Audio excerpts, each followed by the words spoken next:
அனைவருக்கும் வணக்கம். நம்ம இந்த வீடியோல 12th ஸ்டாண்டர்ட் ஸ்டூடெண்ட்ஸ்க்கு இந்த ஆஃப் இயர்லி எக்ஸாம்க்கு ப்ரிப்பேர் பண்றதுக்கு நம்ம ஒரு சேலஞ்ச் மாதிரி ஸ்டார்ட் பண்ணியிருந்தோம். நாமும் வெல்வோம்னு சொல்லிட்டு. எஸ், இது பாத்தீங்கன்னா ஒரு 20 days சேலஞ்ச். இந்த 20 days ஃபாலோ பண்ணீங்கன்னா உங்களுக்கு இதோட மீனிங் வந்து கரெக்டா வந்து புரியும். இன்னைக்கு நம்ம பாத்தீங்கன்னா டே 7ல இருக்கோம். அப்பனா 6 நாள் வந்து முடிச்சாச்சு. கிட்டத்தட்ட இன்னைய விட நமக்கு ஒரு வாரம் முடியுது. ஸோ எந்த அளவு நம்ம போர்ஷன்ஸ் கவர் பண்ணியிருப்போம் உங்களுக்கும் வந்து தெரியும். எந்த அளவு நம்ம அப்படியே கரெக்டா ட்ராக்ல போறோம், எதை படிச்சா எவ்வளவு மார்க் எடுக்க முடியும் எல்லாமே நான் உங்களுக்கு லைனா டிரான்ஸ்பரன்சியா நான் உங்களுக்கு சொல்லிட்டு தான் இருக்கேன். ஓகேவா?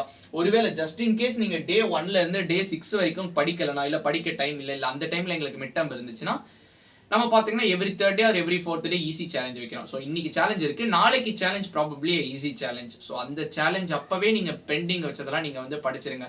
அட்லீஸ்ட் நீங்க என்ன பண்றீங்கன்னா நான் டெய்லி என்ன நான் சொல்றேனோ முடிக்கிறீங்களே முடிக்கல, it's your responsibility. Note down என்னென்னலாம் சேலஞ்ச் இருக்குதோ அதெல்லாம் நோட் உங்களுக்கு நான் இங்க பாருங்க நோட் டவுன் பண்ணி எல்லா நாளும் என்னென்ன பண்றது நான் நோட் பண்ணி ட்ராக்ல இருக்கேன். அப்ப இட்ஸ் ஆல்சோ யுவர் ரெஸ்பான்சிபிலிட்டி. நீங்களும் அதை வந்து கண்டிப்பா நீங்க பண்ணணும். அப்பதான் வந்து என்னென்ன படிச்சிருக்கோம், என்ன படிக்கல, நம்ம எங்க லேக் ஆகிறோம் அதெல்லாம் உங்களுக்கு வந்து தெரியும். ஸோ தயவு செஞ்சு அந்த மாதிரி ஒரு நோட் மெயின்டைன் பண்ணுங்க.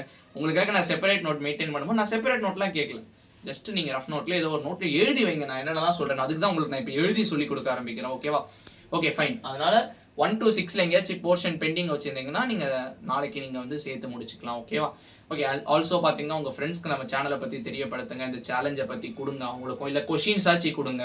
ஸ்கூலில் படிக்கிறீங்கன்னா ஓகே இதெல்லாம் படிடா, இதெல்லாம் வந்து யூடியூப்ல இம்பார்ட்டன்ட்னு சொன்னாங்க அப்படின்னு சொல்லி நீங்கள் கொஷின்ஸ் ஆச்சு கொடுங்க.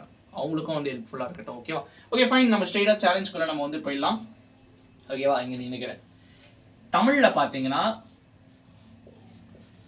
ஐயோ லெட்டர் விசிபிளாக இருக்கும்னு நினைக்கிறேன். அப்படி இல்லைனா கொஞ்சம் குவாலிட்டி அதிகமாக வச்சு வீடியோ பாருங்கள். ஓகேவா? தமிழ்ல நேற்று என்ன பார்த்தோம், இந்த நம்மை அலப்போம்னு ஒரு செக்ஷன் ரொம்ப இம்பார்ட்டன்டான செக்ஷன் நான் வந்து சொல்லியிருந்தேன். ஏன்னா எல்லா இந்த குருவினா நெடுவினா சிறுவினா நெடுவினா குருவினா சிறுவினான்ற பாருங்களேன், செய்யுள்ள உள்ள குருவினா சிறுவினா, அது மாத்திரம் எல்லாம் நெடுவினா, உரைநடையில உள்ள குருவினா சிறுவினா எல்லாமே அந்த நம்மை அலப்போம்னு ஒரு செக்ஷன் இருக்கு. அங்கன்னு தான் உங்களுக்கு வந்து கேட்குறாங்க. நேற்று நம்ம பார்த்தீங்கன்னா இயல் 1க்கானது பார்த்தோம். இன்னைக்கு நம்ம பார்த்தீங்கன்னா இயல் 2க்கானது. ஸோ டோன்ட் வரி, நாளைக்கு நம்ம எந்த இயலும் பார்க்க மாட்டோம், ஜஸ்ட் ரிவிஷன் தான். பக்காவா ரிவைஸ் பண்றோம் இயல் 1 இயல் 2 ரெண்டுமே. ஓகேவா? இன்னைக்கு வந்து இயல் 2ல இருக்க நம்ம இழப்போம் நீங்க வந்து கம்ப்ளீட்டா நீங்க வந்து முடிச்சிருங்க. ஓகேவா? ஸோ புக் பேக் கொஸ்டின் மாதிரி தான் நம்ம இழப்போம். ஓகேவா? இங்கிலீஷ்ல பாத்தீங்கன்னா சேலஞ்ச் நம்பர் 6ல உங்களை என்ன படிக்க சொன்னா, ஃபர்ஸ்ட் ப்ரோஸ் பேராகிராஃப் உங்களை நம்ம வந்து படிக்க சொன்னேன், 2 ஜென்டில்மேன் ஆஃப் வெரோனா. அதுக்கடுத்து பார்த்தீங்கன்னா 2 இருக்கு. உங்களுக்கு என்னன்னு கேட்டிங்கன்னா எப்படி டீ போடுறது, அது வந்து நைஸ் கப் ஆஃப் டீ. அதுக்கடுத்து பார்த்தீங்கன்னா in separation of being alive. இந்த 2 கொஸ்டின் பார்த்தீங்கன்னா உங்களுக்கு வந்து இருக்கு. நீங்க எது வேணாலும் இன்னைக்கு நீங்க வந்து எடுத்துக்கலாம், பட் ஆர்டரா போலாமே. I think in separation of being alive செம்ம லெசன், நல்ல லெசன், நல்ல கருத்துள்ள ஸ்டோரி. நம்ம இன்னைக்கு பார்த்தீங்கன்னா எனிவே அந்த 2ல ஒன்று நான் உங்களுக்கு என்ன சஜஸ்ட் பண்ணுவேன்னு கேட்டிங்கன்னா நைஸ் கப் ஆஃப் டீ தான்.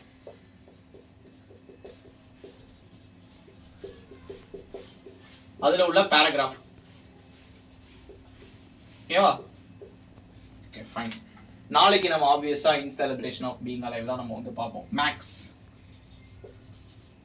மேக்ஸை பொறுத்த மட்டும் இம்பார்ட்டன்ட் கொஸ்டின் படிக்கவே படிக்காதீங்க. ஏன்னு கேட்டீங்கன்னா நீங்க வெறும் இம்பார்ட்டன்ட் மட்டுமே படிச்சுட்டு போனீங்கன்னா எக்ஸாம்ல அது வரலன்னா என்ன பண்ணுங்க. ஆல்சோ பாத்தீங்கன்னா இதுதான் இம்பார்ட்டன்ட் நம்மளால சொல்ல முடியாது. இப்போ பாத்தீங்கன்னா cos of alpha plus beta, cos of alpha minus beta sine, அந்த மாதிரி வெக்டார்ல இருக்குல்ல அதுதான் வரும்னு சொல்ல முடியாது உங்களுக்கு.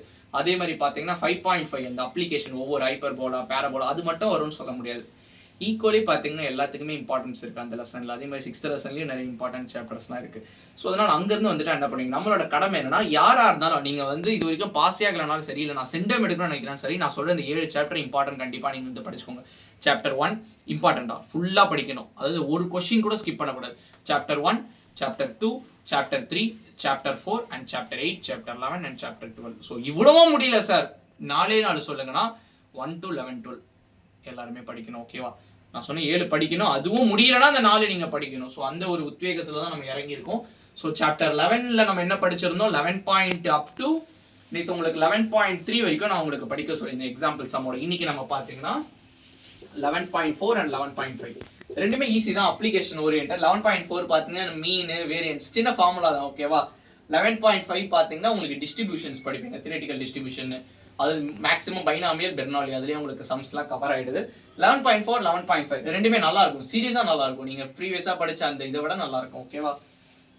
வித் எக்ஸாம்பிள்ஸோட நீங்கள் வந்து படிக்கணும்.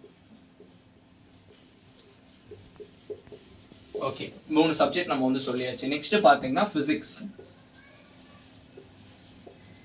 ஃபிசிக்ஸ் பார்த்தீங்கன்னா நம்ம எல்லா 5 மார்க்கும் கவர் பண்ணியாச்சு. வால்யூம் 1 பொறுத்த மட்டும். நீங்கள் சப்போஸ் 3 and 4 எங்கேயாச்சும் பெண்டிங் வச்சுருந்தீங்க, நம்ம அதான் படிச்சிருந்தோம். நான் சில கொஷின் உங்களுக்கே கொடுத்துருந்தேன், போன சேலஞ்சை செக் பண்ணுங்க. அதான் இம்பார்ட்டன்ட் கொஷின். 3 and 4 நான் வந்து கொடுத்துருந்தேன். அதை படிக்கலன்னா இன்னைக்கு படிச்சிருங்க. இன்னைக்கு நம்ம என்ன பண்ண போறோம்னா வெறும் சாப்டர் 3யோட ஷார்ட் ஆன்சர். ஷார்ட் ஆன்சர்னு நான் சொல்றது என்னன்னா 2 மார்க்கும் படிக்கணும், 3 மார்க்கும் படிக்கணும். புக் பேக் படிங்க பார்த்து எனஃப். நம்ம புக்கின்லாம் சேர்த்து செப்பரேட்டாக ஒரு நாள் பார்க்கலாம். ஓகேவா? கெமிஸ்ட்ரி பார்த்தீங்கன்னா சாப்டர் 1 முடிச்சாச்சு, 2 முடிச்சாச்சு, 3 முடிச்சாச்சு, அண்ட் தென் 4 நேற்று முடித்தோம். 6 பார்த்தீங்கன்னா ஒரு நாள் பார்த்தோம்னு நினைக்கிறேன். 6 முடிச்சாச்சு. இன்னைக்கு பார்த்தோம் நம்ம 6 பார்த்தீங்கன்னா டே 5 நம்ம வந்து பார்த்துருக்கோம். இன்னைக்கு நம்ம பார்த்தீங்கன்னா சாப்டர் 5 தான் பார்க்க போகிறோம். ரொம்ப ஈஸியான சாப்டர் தான். புக் பேக் பார்த்துக்கோங்க. புக் பேக் பார்க்கணும். கூட நான் சில இம்பார்ட்டன்ட் ஏரியாஸ்லாம் நான் சொல்கிறேன். இந்த போஸ்டுலேட்ஸ்லாம் இருக்கும். 2 முக்கியமான போஸ்டுலேட்ஸ் இருக்கு. வெர்னர் தியரின்னு சொல்லுவாங்க, VB valence bond theory, of course crystal field theory இருக்கா. ஜஸ்ட் லைட்டாக பார்த்துக்கோங்க. முக்கியமாக நீங்கள் படிக்க வேண்டியது என்னன்னா விபிடியும் வெர்னர் தியரி. ஐ திங்க் அது வந்து உங்களுக்கு புக் பேக்லேயே உங்களுக்கு கவர் ஆகிடும். பட் ஒரு சில சம்ஸ்லாம் கொடுத்துருப்பாங்க வெர்னர் பேஸ்டு தியரியில். ஐ திங்க் பேஜ் நம்பர் வந்து இல்லுஸ்ட்ரேஷன் போட்டு கொடுத்துருக்காங்க. அந்த வேலன்சி பாண்ட் தியரி 5.6.1 அந்த செக்ஷனில் உங்களுக்கு வந்து இருக்குது. அது போக பார்த்தீங்கன்னா அதோட லிமிடேஷன் பார்த்துக்கோங்க, வெர்னர் தியரியோட லிமிடேஷன்ஸ் பார்த்துக்கோங்க. ஓகேவா? அண்ட் தென் இந்த நாமன் கிளேச்சர்னு இருக்கும். டாப்பிக்கோட புக் பேக்கோட ஸ்டார்டிங் கொஸ்டினே அதான் இருக்கும். 2 வகை இருக்கு. ஐயூபிஎஸ்சி நேம்னு ஒன்று இருக்கு, காம்பவுண்ட் நேம்னு இருக்கு. இது பார்த்தீங்கன்னா உங்களுக்கு கன்வர்ஷன்ல எப்படி வேணா வரலாம். ஒன்னே அவங்க காம்பவுண்டை கொடுத்துடலாம், கொடுத்துட்டு ஐயூபேக் நேம் கேட்கலாம், இல்லை ஐயூபேக் நேமை கொடுத்துட்டு காம்பவுண்ட் நேம் கேட்கலாம். அது ஃபர்ஸ்ட் 2 கொஸ்டின் படிச்சீங்கன்னா உங்களுக்கு புரியும் புக் பேக். இது ஒருவேளை உங்களுக்கு கஷ்டமா ஃபீல் ஆச்சுன்னா அதை ஸ்கிப் பண்ணிடுங்க. எதெல்லாம் ஈஸியாக இருக்கும், தியரி மாதிரி இருக்குதோ அட்லீஸ்ட் அதை நம்ம வந்து படிச்சிடலாம். ஓகேவா? முடியாதுன்ற பட்சத்தில் தான் சொல்கிறேன். ஓகேவா? அண்ட் ஃபைனலி சிஎஸ் பார்த்தீங்கன்னா 5 முடிச்சாச்சு, 6 முடிச்சாச்சு, 7 முடிச்சாச்சு, 8 முடிச்சாச்சு. இப்போ நம்ம ஆரம்பிக்கிறது சாப்டர் 9 நம்ம ஃபுல்லாக தான் பார்க்க போகிறோம். 9 பேசிக்காக பார்த்தீங்கன்னா உங்களுக்கு செட்டு, டப்பிள், லிஸ்ட்டு, டிக்ஷனரி, இந்த 4 தெரிஞ்சா போதும். 4 தான் கொடுத்துருக்காங்க. சிம்பிளா சொன்னா லிஸ்ட் பாத்தீங்கன்னா மியூட்டபிள், எப்படி வேணா நீங்க வந்து சேஞ்ச் பண்ணிக்கலாம். டப்புல பாத்தீங்கன்னா இம்மியூட்டபிள், சேஞ்ச் பண்ண முடியாது. பிராக்கெட்ஸ் தெரியும்னு நினைக்கிறேன். லிஸ்ட்டுக்கு ஸ்கொயர் பிராக்கெட் நம்ம சேனல் பாத்தீங்கன்னா உங்களுக்கு தெரியும்ப்பா. ஒன்று நீங்க நம்ம டீச்சிங் வீடியோ உங்களுக்கு வேணும்னா நீங்க பைத்தான் சீரிஸ்னு ஒரு பிளேலிஸ்ட் இருக்கும், அதை போய் பாருங்க. இல்லை நம்ம ஓகே நாங்கள் புக் பேக் மட்டும் அது மட்டும் நாங்கள் நீங்கள் சொல்லி கொடுத்தா போதும், அதுலேருந்தே நாங்கள் கான்செப்டை கற்றுப்போம். மோஸ்ட்லி எல்லாமே கவர் ஆகிடுது. நீங்கள் அப்படின்னா நீங்கள் பிளேலிஸ்ட்டை கூட செக் பண்ணிக்கலாம். அது 2 மார்க்கு தனி பிளேலிஸ்ட் வச்சுருக்கோம், 3 மார்க் வச்சுருக்கோம், 5 மார்க் வச்சுருக்கோம், எல்லாமே இருக்குது. நீங்கள் ஜஸ்ட்டு செக் பண்ணி லேர்ன் பண்ணிக்கலாம். நீங்கள் கமெண்ட் செக்ஷனில் இது மட்டும் கமெண்ட் பண்ணிட்டு போங்க. லிஸ்ட்டுக்கு என்ன பிராக்கெட் யூஸ் பண்ணுவோம், டப்பிளுக்கு என்ன பிராக்கெட்டு, செட்டுக்கு என்ன பிராக்கெட்டு, டிக்ஷனரி எல்லாத்தோட ஜென்ரல் ஃபார்மேட் ஒரு எக்ஸாம்பிள் மட்டும் கொடுத்துருங்க. அதான் நான் உங்களுக்கு ஒரே ஒரு எக்ஸாம்பிள் மட்டும் கொடுக்குறேன். லிஸ்ட்னா இப்படி ஸ்கொயர் பிராக்கெட்ஸில் 10, 20 அடுத்து ஒரு வேரியபிள் வைப்போம், எனி நேம். இந்த மாதிரி ஒவ்வொன்றுத்துக்கும் எனக்கு எக்ஸாம்பிள் வேணும். ஓகேவா? அது ஹோம்ஒர்க்காக பண்ணிடுங்க. நீங்கள் நோட் டவுன் பண்ணால் ஸ்க்ரீன்ஷாட் எடுத்துக்கோங்க. ஓகேவா? இந்த மாதிரி பார்த்தீங்கன்னா ஒவ்வொரு சேலஞ்சுமே நான் உங்களுக்காக தான் நான் இங்கே வந்து எழுதி போகிறேன். நிறைய பேர் ஆக்சுவலி ரெக்வஸ்ட் வச்சுருந்தீங்க, இந்த மாதிரி எங்களுக்கு எழுதி சொல்லித்தாங்க வீடியோ, அப்போ தான் எங்களுக்கு ஒரு இன்ட்ராக்டிவாக எங்களுக்கு ஒரு நோட்ஸ் எடுக்கிற மாதிரி இருக்குன்னு சொல்லிட்டு. ஸோ அதனால் இதை பார்த்துக்கோங்க. முடிச்சோன்னா தயவு செஞ்சு கமெண்ட் பண்ணுங்க. ஏன்னா உங்களுடைய Day 1, Day 2, Day 3ல நீங்கள் காட்டின எந்தூசியாசம் இப்போ Day 6, Day 7 சுத்தமாக பார்க்க முடியல. இந்த வீடியோக்கு லைக் பண்ணுங்க. ஒருவேளை உங்களால் கமெண்ட் பண்ண முடியல, இல்லை கமெண்ட் பண்ணணும்னு தோணலன்னா அட்லீஸ்ட் இந்த வீடியோக்கு லைக் பண்ணுங்க. முடிச்சிட்டிங்கன்னா you can put it in Telegram or you can put it in the comment section. அப்போ தான் இந்த வீடியோ பார்க்குற அதர்ஸ்க்கும் ஓகே எல்லாருமே சேர்ந்து படிக்கிறோம் அப்படின்ற ஒரு ஃபீல் வந்து கிடைக்கும். ஓகேவா?